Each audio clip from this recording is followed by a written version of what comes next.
батыры, елінің нағыз қорғаны, кейінгі ұрпаққа өшпес өнеге қалдырған Тоғанбай Қайымбаевтың ескерткішінің ашылу салтанатына қош келдіңіздер.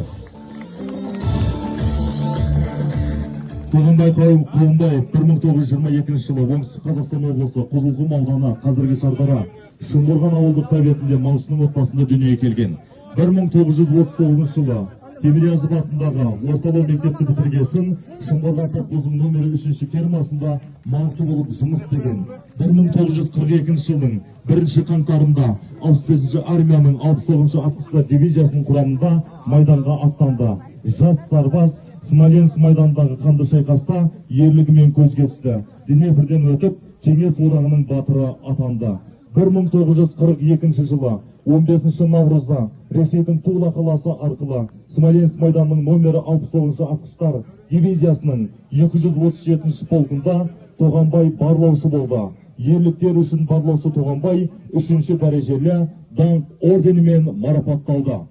1943 жылы Днепр өзенін кесіп өту кезінде ерекше батылдық көрсетіп, жау бекінісіне алғашқы болып жеткендердің бірі болды.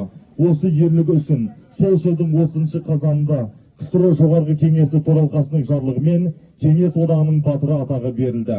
Құрметті қауым, ендеше Тоғанбай Қайымбаевтың ескерткішінің ашылу салтанатына кезек берсек. Қошемет, қолдауларыңыз болсын. Арнайы ашылу салтанатына Тоғанбай Қайымбаев атамыздың осы көпшіліктің алдында Тойым Жүнісов, қоғам қайраткері, Түркістан облысының құрметті азаматы атамыз шақырамыз. Қошемет, қолдауларыңыз болсын. Және де Мақтар ауданының әкімі Бақыт Асанов ағамызды, және де қоғам қайраткері Исатаев Бүгінбай ағамызды қошемет, қолдауларыңызбен арнайы сахна төріне шақыратын боламыз. Алтын Қауымбаева ағаның, Кеңес одағының батырының қызы, және де сахна төріне Бөриев Кенжебек ағамызды шақыратын боламыз. Қошемет, қолдауларыңыз болсын. Ағалар, келіңіздер. Салтанатты түрде ең танып киіп алсақ, одан кейін артынан құттықтау сөздерімізді айтатын боламыз.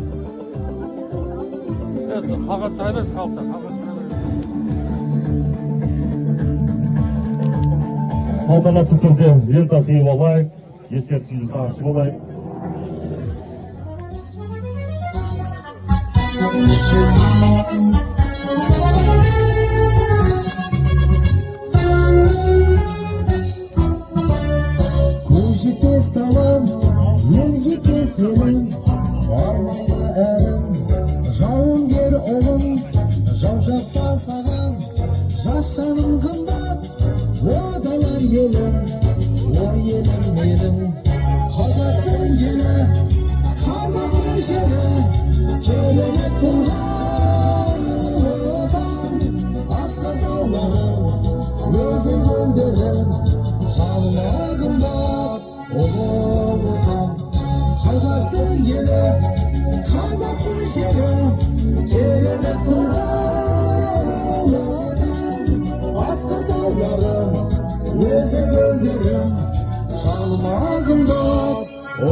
Салтанатты түрде ескерткішімізді ашылдаймыз. Жанымыз қымбат, отаным менің, ой елім менің. Қазақтың елі, қазақтың жері, келеді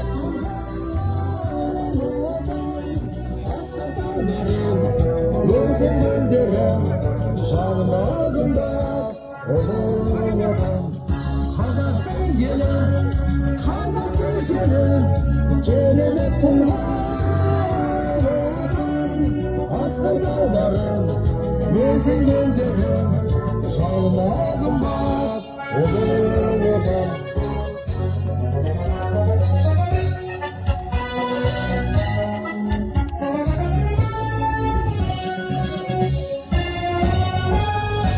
Kıymet olanın batırı Қайымбаев атамызға гүл шоқтарын қою рәсімі өтіп жатыр.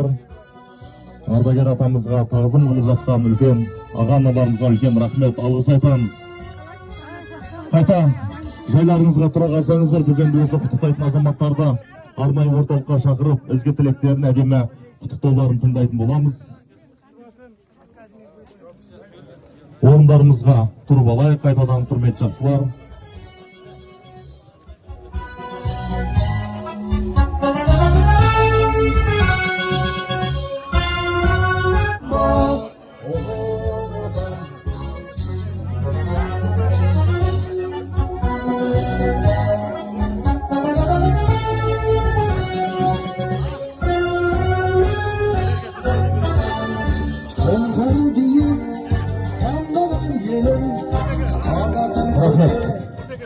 Рахмет, орындарыңызға қайтару басаңыздар. Енді кезекте осы құттықтау сөзді арнайы Мақтаарал ауданының әкімі Бақтасан бағамыз орталыққа шақырайық. Қошеметтеріңіз болсын.